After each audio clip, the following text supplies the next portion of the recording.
Here's how to get a slow motion on the iPhone. Let me quickly explain it to you.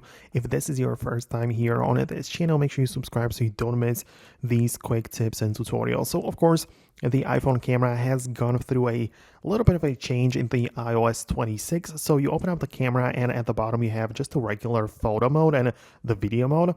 So I mean, there are still more options available, but they are like hidden away.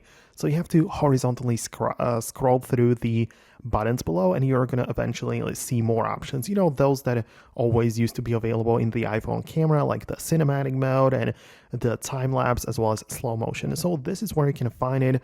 Of course, it should be part of the vast majority of iPhones. I don't think that there is any of the like newer models which don't have that. Like, it's been here, this feature, for a very long time on the iPhone, so you will most definitely be able to find it, right? You of course get the ability to change the FPS and the resolution and some other settings about it, but I know a lot of people who were confused with the iOS 26 camera redesign, so that's why I just quickly wanted to show you how it works. Let me know what you think about it below. Most definitely subscribe for the upcoming tutorials and quick tips like this one, and I'll talk to you later.